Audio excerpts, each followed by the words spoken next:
Vous connaissez sûrement le mouvement MeToo et toutes les évolutions qui en découlent. Mais est-ce que vous connaissez l'histoire du premier mouvement féministe international? Avant de commencer cette vidéo, on vous affiche à l'écran les sujets sensibles qui vont y être abordés. Bon, pour reprendre, aujourd'hui on va vous parler du Tribunal international des crimes contre les femmes, ou TICF, qui s'est tenu du 4 au 8 mars 1976 à Bruxelles. Pourtant, relégué aux marges de l'histoire, cet événement fait partie de l'histoire avec un grand H des luttes féministes transnationales. Et oui, c'est là-bas que le terme féminicide a été défini collectivement pour la première fois. C'est aussi là-bas que les féministes du monde entier se sont réunies pour la première fois. Qu'elles ont échangé sur leur vécu, Leur lutte et leur combat.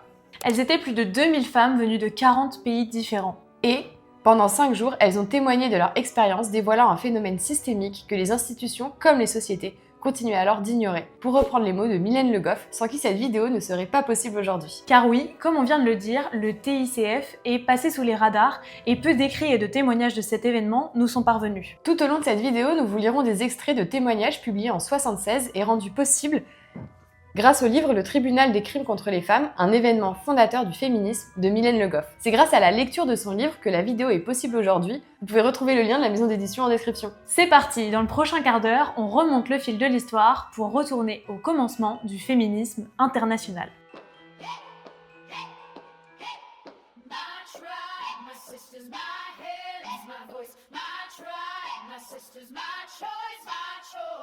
Pour soutenir cette chaîne YouTube, n'hésitez pas à vous abonner. Nous sommes le 18 décembre 1972. Partout dans le monde, la deuxième vague féministe déferle. Pour répondre à cette pression, l'ONU fait une annonce historique. 1975 sera l'année internationale de la femme. Sur le papier, c'est une victoire. Une conférence mondiale est même organisée à Mexico en juin 1975. On demande aux États de dresser un bilan sur les droits des femmes. Sauf que dans la réalité, ça ne se passe pas vraiment comme prévu. Les débats, accaparés par les hommes. Et les décisions, prises par les hommes. Mais les femmes, reléguées au second plan. Pour les militantes, c'est l'électrochoc. Elles voient rouge face à cette récupération politique et institutionnelle de leur lutte. Mais les femmes ne comptent pas se laisser faire et un an auparavant, durant l'été 1974, dans un camp lesbien au Danemark, des féministes européennes qui s'étaient retrouvées pour préparer cette année internationale de la femme imaginent alors une alternative. Puis, quelques mois plus tard, en novembre, certaines se retrouvent au congrès féministe de Francfort. Un comité de coordination est alors créé. Une dizaine de femmes composent ce comité. Bref, dès décembre 1974, les militantes s'activent pour mener à bien leur projet. Le projet se concrétise lorsque Roka de Bakker, alors ministre belge de la Culture et des Affaires flamandes, accepte de mettre à leur disposition le Palais des Congrès de Bruxelles. Le Tribunal international des crimes contre les femmes est né. 3 jours avant son lancement, Simone de Beauvoir résume parfaitement ce combat dans une tribune pour le Nouvel Observateur. En voici un extrait. Ce n'est pas un hasard si ce tribunal s'ouvre après la clôture de la grotesque année de la femme, organisée par une société masculine pour confondre les femmes.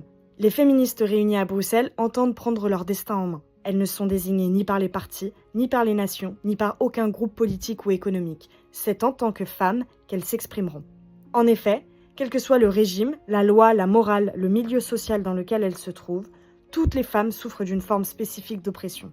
Elles se réuniront à Bruxelles pour les dénoncer. Bon, vous avez sûrement commencé à le percevoir, mais l'objectif du tribunal est clair. À travers cet événement qui ressemble plus à une conférence internationale ou à une tribune politique qu'à un tribunal, les féministes souhaitent avant tout faire un état des lieux des nombreux crimes subis par les femmes à travers le monde et donc des violences structurelles qui en découlent. Elles veulent aussi redonner une voix aux victimes qui ont été invisibilisées pendant la conférence de Mexico. Mais aussi se rencontrer entre féministes pour échanger sur leurs pratiques et visibiliser les violences qui peuvent paraître individuelles selon l'origine ethnique ou géographique, l'âge ou encore l'orientation sexuelle. Et pourtant, ces violences, peu importe leur forme, s'inscrivent dans un continuum de violences sexistes qui sautent aux yeux, une fois les témoignages du monde entier partagés. Mais pour recueillir ces témoignages et les mettre en lumière, il faut s'organiser. Et pour ça, les féministes séparent les journées en deux. Le matin, des séances plénières et l'après-midi, des ateliers thématiques. Et pour reprendre leurs mots, pas question de se limiter aux crimes existants et reconnus par la justice des hommes. Alors, le tribunal classe les violences contre les femmes en 4 parties. D'abord, les crimes puis les crimes médicaux et reproductifs. Ensuite, les crimes domestiques et légaux. Et enfin, les crimes politiques et économiques. Pour chacune catégorie de crimes, des femmes témoignent. Mais face au manque de financement et de moyens, certaines femmes, notamment d'Afrique et d'Asie centrale, n'ont pas pu venir. Des lettres de leurs témoignages sont alors lues. Mais alors pourquoi est-il si peu connu aujourd'hui? Dites-nous en commentaire si vous en avez déjà entendu parler. L'une des explications possibles est peut-être le fait que le tribunal ne soit inscrit dans aucun agenda institutionnel. Une autre explication se trouve dans la non-mixité choisie par les participantes.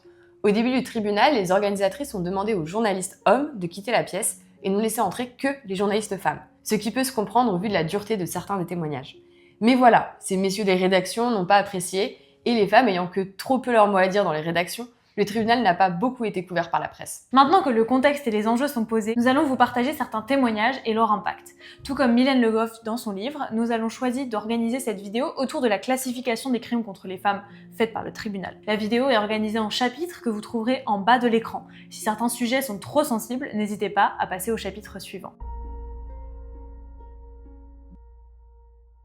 Le silence gagne la salle. 2 survivantes montent sur l'estrade pour livrer leur témoignage. Il s'agit de Anne Tonglé et Araceli Castellano. Voici un extrait de leur prise de parole. Le fait d'être en vie est en soi une preuve de consentement. La femme est considérée comme responsable de l'agression qu'elle subit simplement parce qu'elle est une femme.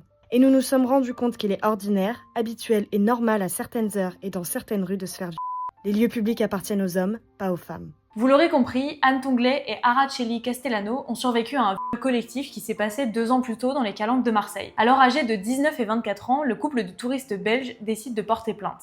Très vite, leurs agresseurs sont arrêtés. Il s'agit de Serge Petrelli, Guy Roger et Albert Monglialis. Dans une société misogyne qui questionne les mœurs des victimes avant les actions des agresseurs, Anne Tonglé et Araceli Castellano font preuve d'un courage hors pair dans cette affaire qui est connue comme le procès du viol, un tournant dans la perception du viol dans la société française. Mais voilà, c'est le début d'une longue période de procédure et d'un chemin semé d'embûches.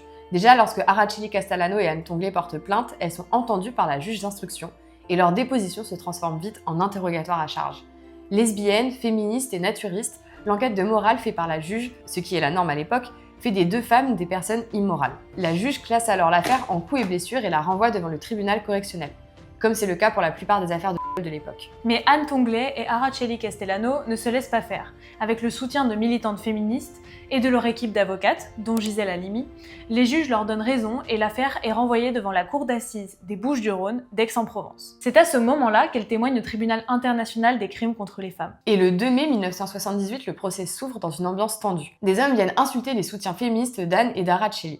Car si aujourd'hui les victimes comme Gisèle Pellicot sont applaudies et leurs agresseurs doivent cacher leur visage, ce n'a pas toujours été le cas. En 1978, la honte repose avant tout sur la femme. Mais Gisèle Halimi a l'idée de refuser le huis clos pour que la honte change de camp. Puisque pour reprendre ses mots, ce qui est scandaleux, ce n'est pas de dénoncer le viol, ce qui est scandaleux, c'est le viol lui-même. Et le 3 mai 1978, le verdict tombe et leurs agresseurs sont condamnés à 4 et 6 ans de prison. Araceli Castellano et Anne Tonglé ont gagné, mais ce n'est pas la seule victoire du procès. Et oui, si le viol est reconnu comme un crime depuis 1810 dans la loi française, il n'est pas défini pour autant. Dès le lendemain du verdict, une proposition de loi est déposée au Sénat, et le 23 décembre 1980, la loi redéfinit le viol dans le code pénal comme tout acte de pénétration sexuelle de quelque nature qu'il soit commis sur la personne d'autrui par violence, contrainte. Le viol est maintenant puni de 15 ans de réclusion criminelle ou à la perpétuité. Et depuis, la définition juridique du viol continue d'évoluer. Et encore une fois, c'est un procès qui vient bousculer les mentalités, jusqu'à faire changer la loi. Vous avez peut-être fait le rapprochement entre l'affaire Tonglé-Castellano et Pellicot. Car oui, presque 50 ans plus tard, c'est suite à l'affaire Pellicot que le Sénat adopte, le 29 octobre 2025, le projet de loi sur la définition du viol et y ajoute le non-consentement de la victime. Depuis, les progrès continuent jusqu'au moment même où on a rédigé cette vidéo. Le Parlement européen relançait l'idée d'une définition commune du viol qui inclurait l'absence de consentement. Mais vous verrez tout au long de cette vidéo, le procès d'Aix-en-Provence n'est pas le seul témoignage du tribunal des crimes contre les femmes qui montre comment la sororité peut faire évoluer les droits des femmes et la prise en compte des crimes dont elles sont victimes. Je découvris un jour cette mutilation sauvage qu'est l'excision qu'on inflige aux femmes de mon pays à l'âge de 10-12 ans, c'est-à-dire 1 an avant leur puberté. Elle fut opérée à vif, sans la moindre hygiène ni précaution d'aucune sorte. Quand le clitoris fut extirpé, les femmes hurlèrent leur joie et forcèrent ma sœur à se lever, malgré l'abondante hémorragie, pour la promener à travers la ville. Dans mon pays, la Guinée, 85% des femmes sont à ce jour excisées, et mon pays est un pays dit progressiste. Cette femme guinéenne fait partie de celles qui n'étaient pas présentes sur place. Son témoignage est diffusé par le comité français du tribunal, mais on ne sait aujourd'hui presque rien tant les archives sont minces. Dans son témoignage, elle parle de la clitorisectomie et plus largement des mutilations génitales féminines. Ça consiste en l'ablation d'une partie des organes génitaux externes féminins, notamment le clitoris, les lèvres. Cette opération est pratiquée dans des conditions non médicales avec un couteau ou une lame de rasoir, souvent utilisée à de nombreuses reprises. le tout avec ou sans anesthésie. Parmi les complications les plus courantes, citons des hémorragies, des infections urinaires, des règles douloureuses, des douleurs chroniques, une diminution du plaisir sexuel et des problèmes durant l'accouchement. Cette opération permet de contrôler la sexualité féminine afin de favoriser la virginité prénuptiale et la fidélité conjugale. Cette violence touche toutes les générations. Encore aujourd'hui, des milliers de filles sont chaque année excisées en reproduction aux croyances religieuses et culturelles. Environ 230 millions de femmes et de filles vivent avec une mutilation génitale dans le monde. Et aujourd'hui encore, 97% des filles et des femmes de 15 à 49 ans sont excisées en Guinée. Cela fait du pays l'un où la plus grande majorité des femmes sont excisées, de même en Égypte, en Éthiopie, en Érythrée, au Mali ou encore en Somalie. Rappelons que les pays africains ne sont pas les seuls touchés par cette pratique, cela concerne aussi le Yémen, l'Irak, l'Indonésie ou la Malaisie. Depuis toujours, on fait croire aux filles et aux femmes qu'elles ont besoin de cette mutilation pour devenir pures et avoir le droit de se marier. C'est tellement central que nombreuses sont les femmes à organiser elles-mêmes ce rite, tant pour des raisons d'honneur et de fierté que par obligation sociale. Si certains pays ont adopté des lois pour interdire les mutilations génitales féminines, la sensibilisation et l'éducation restent essentielles pour réduire leur prévalence et protéger les filles. Et sur ce point, il reste encore beaucoup de travail. Et oui, en Guinée, d'où le témoignage venait, les mutilations génitales féminines sont passibles de la peine de mort pour ceux qui les pratiquent. Mais aucun cas n'a encore été porté devant les tribunaux.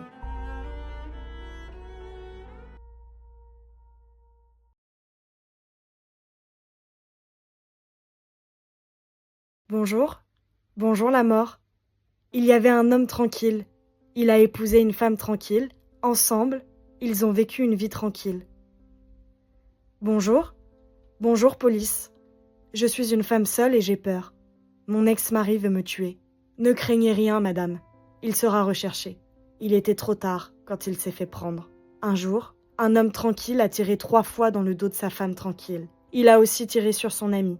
Sa femme est décédée. Que doit-on faire de cet homme? S'agit-il d'un meurtre au premier degré? Non. On dit les hommes, c'est un crime passionnel. Il était en colère. Nous venons de vous lire un extrait du poème Woman Loathar, féminicide en français, de la poétesse Pat Parker. Ce poème qui raconte l'histoire d'un féminicide et le procès qui en découle est également intime. Pat Parker y raconte en effet le meurtre de sa sœur, Charlotte Jones, par son ex-mari en septembre 1971, soit 3 ans avant l'écriture du poème, dont la lecture au tribunal a été l'une des premières en public. Outre l'engrenage de violence qui conduit au féminicide et l'impuissance de la victime, puis de ses proches, Pat Parker témoigne également d'un système dans lequel les maris écopent d'une peine légère, puisque pour l'époque, il s'agit de crimes passionnels, et la passion qui entraîne des sentiments comme la colère sont alors vus comme des circonstances atténuantes. Les maris violents en arrivent au meurtre après avoir été blessés ou humiliés par leur victime. Le crime est justifié par la colère des hommes, dont les femmes sont les passions. Dans le tribunal, des femmes viendront également témoigner des féminicides d'honneur. Ce sont des meurtres de femmes commis par un proche pour laver l'honneur de la famille. Ici, le crime est justifié par le fait que la femme est soi-disant fautée. Quoi qu'il en soit, à l'époque, encore plus qu'aujourd'hui, les violences conjugales relèvent de la sphère privée et les féminicides également. Pat Parker montre avec cette idée d'homme et de femme tranquille, c'est-à-dire un couple sans histoire en apparence. Depuis, les choses ont un peu évolué. Déjà, en termes de données, des collectifs comme Nous Toutes en France ou ONU Women comptabilisent des féminicides ou du moins tentent de récolter les données. Et niveau législatif, le féminicide n'est pas encore inscrit dans la loi française, bien que ce soit en discussion et que son inscription dans le code pénal soit demandée par les militantes féministes. Le législateur a préféré faire d'un meurtre commis par un conjoint ou un ex une circonstance aggravante depuis 1992. Mais la France est en retard sur la question. D'autres États comme le Brésil ou l'Italie reconnaissent le féminicide comme un crime distinct. Et une autre dimension du poème de Pat Parker est la dimension raciale. La poétesse questionne le fait que le meurtrier de sa sœur, un homme noir, aurait sûrement été plus durement puni au Texas qu'en Californie, en raison de sa couleur de peau. Sauf que sa sœur étant également noire, Pat Parker finit par sous-entendre que le meurtre d'une personne noire sur une autre personne noire serait peut-être finalement mis en avant par l'État texan. Ce témoignage n'est pas le seul exemple de crime ou réaction à un crime étant à la fois sexiste et raciste. Il y a 32 ans, je suis née dans une position défensive. Je suis née pour être opprimée et je me bats pour ma vie. Il y a 3 ans et demi, j'ai été arrêtée et accusée de meurtre et d'agression. J'ai été mise en prison. J'ai été présentée à un jury entièrement blanc. J'ai été reconnue coupable par ce jury entièrement blanc le jour de la fête des mères, le 13 mai 1973, et condamnée à une peine de 20 ans de prison, plus une peine de 5 ans pour l'usage d'une arme à feu. Pourquoi ? Parce que j'avais tué un homme pour défendre mon enfant, l'enfant de ma baby-sitter, et me défendre moi-même. Je pense que tout ce dont j'étais coupable, c'était d'être une mère qui aime ses enfants. La femme qui témoigne s'appelle Yvonne Wanro. C'est une femme autochtone qui est née et a grandi dans une réserve indienne aux États-Unis. En 1972, elle tue un homme venu kidnapper et violer son fils. En 1973, elle est reconnue coupable de meurtre et d'agression. C'est à ce moment-là qu'elle témoigne au tribunal. Quelques années plus tard, elle sera reconnue coupable d'homicide involontaire. Mais plus largement, son cas fait avancer les droits des femmes. Et oui, l'arrêt Washington contre Wanro est le premier aux États-Unis à reconnaître les difficultés juridiques spécifiques rencontrées par les femmes se défendant ou défendant leurs enfants contre des agresseurs masculins. Encore aujourd'hui, certaines femmes tuent des hommes pour se protéger de viols, d'agressions ou de violences à répétition, mais ne bénéficient pas de la légitime défense. Ce fut le cas de Jacqueline Sauvage qui, après des années de violences conjugales, tue son mari de dos. La justice française estime alors qu'il n'y a pas de légitime défense puisqu'il n'était pas en train de lui faire subir des violences et qu'elle le tue de dos. La médiatisation provoque des débats sur la notion de légitime défense préméditée dans le cas de violences conjugales notamment. La grâce présidentielle de François Hollande lui est accordée en 2016. Mais revenons maintenant à Yvonne Wanro. Dans son témoignage, elle montre également que son origine ethnique et sociale ont eu un rôle central dans sa condamnation. Tout comme le féminicide en Californie, le genre des personnes n'est pas le seul élément à charge. La couleur de peau des femmes est omniprésente. Ces deux cas nous montrent les prémices du féminisme intersectionnel. Avant, les combats sociaux étaient soit en faveur des femmes, soit en faveur des personnes noires de peau ou asiatiques, mais les deux combats ne se mélangeaient pas. Lors de ce tribunal, les femmes découvrent que n'importe laquelle d'entre elles vit dans un système patriarcal où les violences sont partout contre elles. Ainsi, leurs luttes se mêlent pour créer une grande cause commune. Durant les 4 jours que dure ce tribunal, les femmes s'autorisent à raconter et à s'exprimer. Mylène Le Goff le rappelle dans son livre. Ce ne sont pas les femmes qui ne parlent pas, ce sont les hommes qui dirigent qui refusent de les écouter. Et avec cette pluralité de voix, le tribunal devient précurseur dans l'intersectionnalité des luttes, à une époque où le mouvement féministe est majoritairement blanc et aisé. Mais ce n'est pas le seul aspect sur lequel le tribunal est avant-gardiste. Pour la première fois, le mot féminicide est défini collectivement, et les stérilisations forcées ou encore mutilations génitales féminines sont dénoncées à l'échelle mondiale. Vous l'aurez compris, ce tribunal est un moment marquant de l'histoire des luttes féministes et d'ailleurs aussi un moment impactant de la trajectoire de beaucoup de féministes qui s'y trouvent. Et si le tribunal est tombé dans l'oubli pendant un demi-siècle, à sa sortie, plusieurs idées se sont concrétisées, comme la création de refuges pour les femmes victimes de violences ou la création du bulletin d'information féministe international qui a été actif jusque dans les années 2010. Toutes les femmes présentes appellent à la solidarité entre elles pour cesser le patriarcat qui les viole, les violente, les tape, les condamne, les oblige. Et leur engagement ne peut que continuer de nous inspirer. Merci d'avoir regardé la vidéo jusque-là. Certains des témoignages ne sont pas faciles, mais le sujet est pourtant essentiel. Rendez-vous dans 2 semaines pour la prochaine vidéo.